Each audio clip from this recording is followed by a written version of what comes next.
Hi friends. ఈ వీడియోలో మనం శ్రీకృష్ణుడు నెమలి పింఛం ఎందుకు పెట్టుకుంటాడో తెలుసుకుందాం. వీడియో స్టార్ట్ చేసే ముందు ఒక చిన్న రిక్వెస్ట్. ఈ వీడియోకి లైక్ చేసి మన ఛానల్కి సబ్స్క్రైబ్ చేసి సపోర్ట్ చేయండి. ఇంకా లేట్ చేయకుండా వీడియోలోకి వెళ్ళిపోదాం. దశావతారాల్లో 8వ అవతారం కృష్ణ అవతారం. శ్రీకృష్ణుడు అనగానే మనకి గుర్తొచ్చేది నీలం రంగు శరీరం, తలపై ధరించిన నెమలి పింఛం, చేతిలో మురళి. దేశంలో వివిధ రూపాలలో పూజలు అందుకుంటున్న కృష్ణుడి రూపం చూసి మురిసిపోని వాళ్ళు ఎవరూ ఉండరు. తల మీద నెమలి పింఛం, చేతిలో మురళి లేకుండా కృష్ణుడిని ఊహించుకోవడం కష్టం. కృష్ణుడి తలపైన నెమలి పింఛం ఎందుకు పెట్టుకుంటాడు అనే దాని వెనుక కొన్ని కథలు ఉన్నాయి. అవేంటో ఇప్పుడు తెలుసుకుందాం. మొదటి కథ, నెమలి పవిత్రతకు గుర్తు. కృష్ణుడి తల మీద నెమలి పింఛం ఎందుకు పెట్టుకుంటాడనే దాని గురించి ఒక్కొక్కరు ఒక్కో విధంగా చెప్తారు. కృష్ణుడు వెన్న దొంగ. తన అల్లరి చిలిపి చేష్టలతో అందరినీ తన వైపుకు తిప్పుకుంటాడు. కృష్ణుడికి 8 మంది భార్యలు, 16,100 మంది గోపికలు ఉన్నా కూడా కృష్ణుడు ఎప్పుడూ హద్దుమీరి ప్రవర్తించలేదు. గోపికలకు ఇంకా కృష్ణుడికి మధ్య ఉన్న పవిత్రమైన చెలిమి మాత్రమే. భోగిగా కనిపించే కృష్ణుడు యోగి. 16,000 మంది గోపికలు ఉన్నా కూడా కృష్ణుడు అత్యంత పవిత్రుడు, ఇంకా అస్ఖలిత బ్రహ్మచారి. అస్ఖలిత బ్రహ్మచారి అంటే స్ఖలనం ఎరగనివాడు అని. అందుకే కృష్ణుడి తల మీద నెమలి పింఛం ఉంటుంది. అలాగే నెమలి కూడా అత్యంత పవిత్రమైన పక్షి.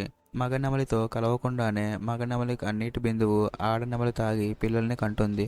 అలా కృష్ణుడి తల మీద నెమలి పింఛం ఆయన పవిత్రతను తెలియజేస్తుంది.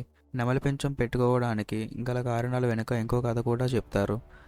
ఒకరోజు వర్షం పడుతూ ఉండగా ఆహ్లాదకరమైన వాతావరణంలో కృష్ణుడు మురళిని వాయిస్తూ ఉన్నాడు. కృష్ణుడి మురళి గానానికి అక్కడ ప్రకృతి మొత్తం పులకరించిపోయింది. ఆ సమ్మోహనమైన సంగీతానికి అక్కడ ఉన్న నెమళ్ళు మొత్తం ఆయన చుట్టూ చేరాయి. కృష్ణుడు మురళిని వాయిస్తూ నాట్యం చేశాడు. ఆయన అడుగులను గమనించి నెమళ్ళు కూడా నాట్యం చేశాయి. దివ్య మురళి గానం ముగిశాక నెమళ్ళన్నీ కలిసి కృష్ణుడికి నమస్కరించాయి. అద్భుతమైన నాట్యం మాకు నేర్పించిన గురువు మీరు. గురుదక్షిణగా నెమలి పింఛం తీసుకోమని కృష్ణుడి పాదాల వద్ద సమర్పించాయి. దాన్ని తీసుకొని కృష్ణుడు తల మీద ధరించాడు. నెమలి పింఛం కృష్ణుడి అందాన్ని మరింత పెంచింది. నెమలి పింఛం దిష్టి తగలకుండా కాపాడుతుంది. నెమలిని పవిత్రమైన పక్షిగా హిందువులు భావిస్తారు. అది మన ఇంట్లో ఉంటే సకల సంపదలు కలుగుతాయని నమ్ముతారు.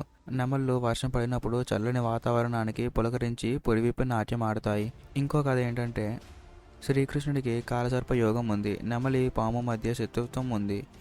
కాలసర్పయోగం ఉన్నవాళ్ళు నెమలి పింఛం దగ్గర ఉంచుకుంటే మంచిదని కొందరు సూచిస్తారు.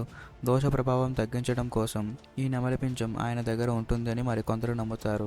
అంతేకాదు, శ్రీకృష్ణుడు ఓడించిన కాళీయుడనే మహాసర్పం ఆయన దగ్గరకు చేరకుండా నెమలి పింఛం హెచ్చరిస్తుంది. ఎందుకంటే సర్పాలకు నెమలి శత్రువు. ఇంకో కథ కూడా ఉంది. రాముడు సీత అరణ్యవాసంలో ఉన్నప్పుడు సీతమాతకి దాహం వేస్తుంది. దగ్గరలో ఎక్కడా నీరు కనిపించదు. రాముడు ఇంకా లక్ష్మణుడు నీరు కోసం చూస్తూ ఉంటారు. అప్పుడే అక్కడికి ఒక నెమలి వస్తుంది. నెమలి శబ్దం ఇంకా వాసన బట్టి నీరు ఎంత దూరంలో ఉందో చెప్పగలదు. అలా రాముడికి నీరు ఎక్కడుందో చూపిస్తా అని తీసుకొని వెళ్తుంది. కానీ వెళ్ళే ఆ దారి చాలా కష్టంగా ఉంటుంది. రాముడు మళ్ళీ తిరిగి వెనక్కి వెళ్ళడం కుదరదు ఏమో అని ఆ దారి మొత్తం నెమలి పింఛాలు వదిలేస్తూ వెళ్తుంది. నెమలి అలా ఎందుకు చేస్తుందో రాముడికి అర్థం కాలేదు. అలా దాని వెనక చాలాసేపు నడిచి వెళ్తాడు. నార్మల్గా నెమలి పింఛాలు వాటి అంతటా అవి ఊడిపోతే ఏమీ అవ్వదు. కానీ అలా పీకేస్తే రక్తం వచ్చి చనిపోతుంది. అలా నెమలి నీళ్ళ దగ్గరికి వెళ్ళేలోపు అన్ని పింఛాలు పీకేసి ఉండటంతో రక్తం పోతూ ఉంటుంది. అది చూసి రాముడు ఎందుకు అలా చేస్తున్నావు అని అడుగుతాడు. అప్పుడు నెమలి ఎలా ఉంటుంది, ఇప్పుడు మీరు నా పింఛాలు వేసిన దారిలో వెళ్తే సీతమాత దగ్గరికి వెళ్ళిపోవచ్చు అని చెప్తుంది. ఈ విషయం తెలుసుకున్న సీతమాత చాలా బాధపడి ఆ నెమలి త్యాగానికి మీరు ఎలా అయినా రుణం తీర్చుకోవాలని నెమలి పింఛం గురించి అందరూ మాట్లాడుకునేలాగా మీరు చెయ్యాలి అని రాముడికి చెప్తుంది. అలా సీతమాత కోరిక వల్ల రాముడు తన తర్వాత అవతారమైన కృష్ణుడు అవతారంలో నెమలి పింఛం పెట్టుకుంటాడు. ఈ ఇన్ఫర్మేషన్ మీకు నచ్చినట్లయితే ఈ వీడియోకి లైక్ చేసి నాలెడ్జ్ని పంచడానికి మీ ఫ్రెండ్స్కి ఇంకా ఫ్యామిలీ మెంబర్స్కి షేర్ చేసి ఇలాంటి మరిన్ని వీడియోస్ కోసం మన ఛానల్ని సబ్స్క్రైబ్ చేసుకోండి.